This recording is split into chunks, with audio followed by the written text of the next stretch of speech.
Alright, today we got the worst UFC fight odds. These were odds that really at the time made no sense, and in hindsight definitely didn't make any sense. Alright, this is going to shock so many people because so many people have a quick memory, short memory. The first one is Jon Jones was an underdog against his fight with Ciryl Gane. Yes. When this fight got booked, Jon Jones was a plus 140 underdog compared to Ciryl Gane, who was a 165 favorite.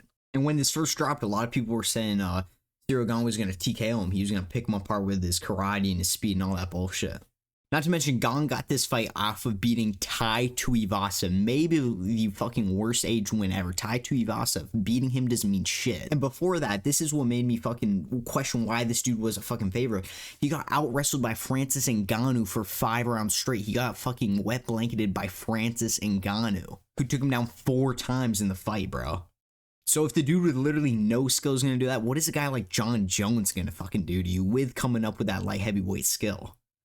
And to get to the Francis Ngannou fight, he beat Derek Lewis, another fucking win that aged horribly. Like, who gives a shit if you beat fucking fat man Derek Lewis, who gasses out in 2 rounds and has a puncher's chance? This shit makes no sense.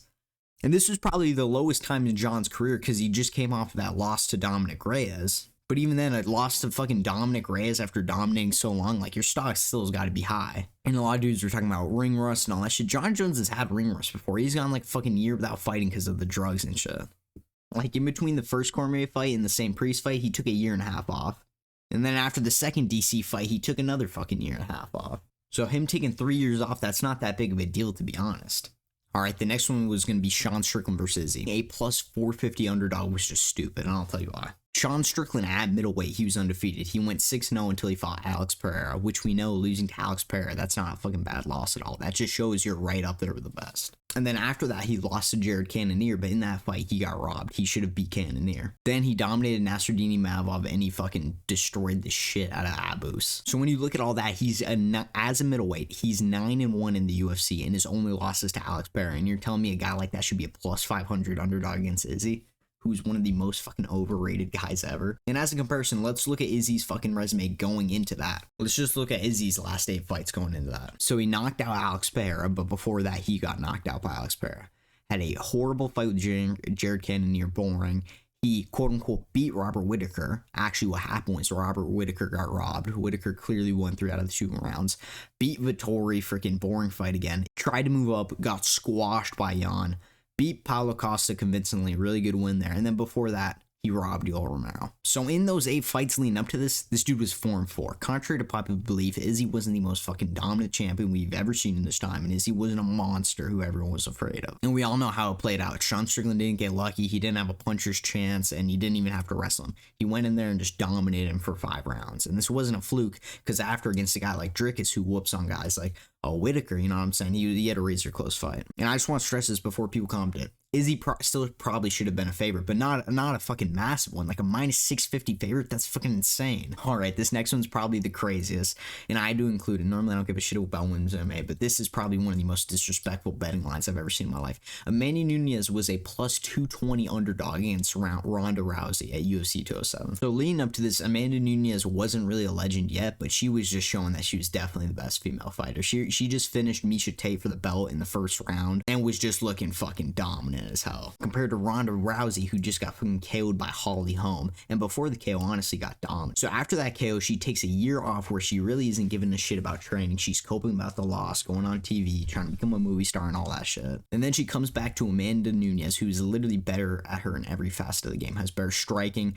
has better ability to get someone down. Ronda Rousey's fucking judo like aged horribly, to be honest. That shit was ass towards the end. Any fucking modern fighter would clean Ronda Rousey up. Then on the ground, obviously Ronda Rousey only had an armbar. She wasn't even fucking good. And so to honestly not that many people's surprise, Amanda Nunes literally fucking beat the fuck out of Ronda Rousey, knocked her out within a minute of the first round.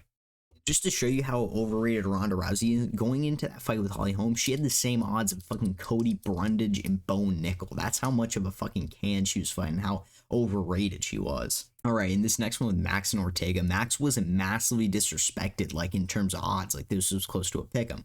But still, if you knew fucking game, this shit was disrespectful as hell. Leading up to that Max Holloway fight, Brian Ortega had some good wins. He finished all of these guys. He finished Frankie Edgar, Cub Swanson, Moicano when he used to fight at 145, and like Quay Guida, I think.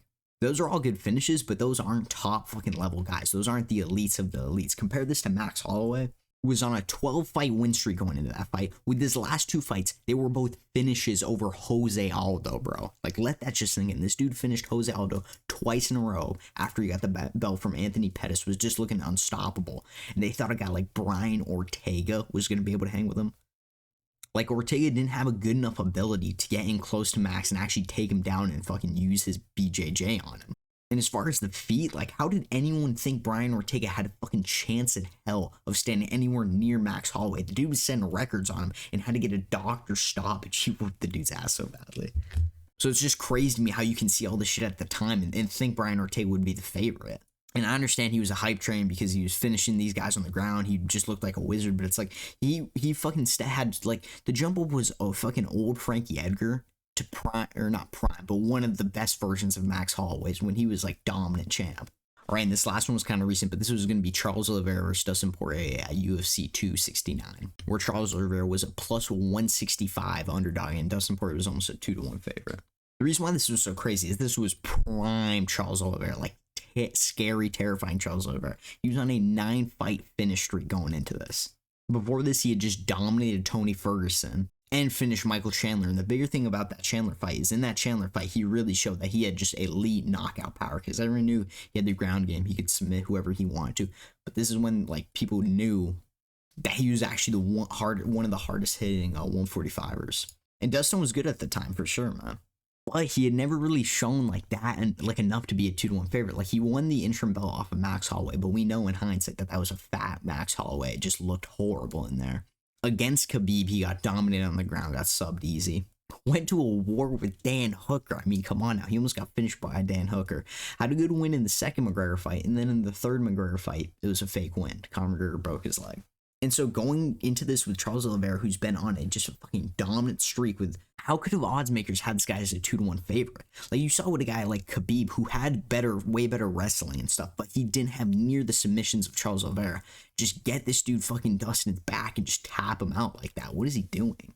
Compared to a guy like Charles, who, like, with a guy like Kevin Lee, you know, elite on the ground, he submitted him. A guy like Tony Ferguson, he basically submitted him, but you know what I'm saying? Tony Ferguson's just a beast and he didn't tap. But that counts as a submission in my book. He almost broke his arm. He actually did break his arm, basically.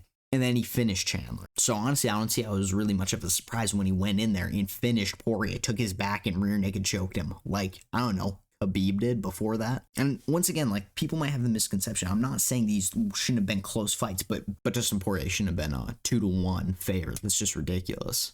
And a big shout out to Indigo Mania, shout out to the sub. This was his video request of dumbest odds ever made. If you like, make sure to like and subscribe. Like 99% of you aren't. Not trying to be that guy.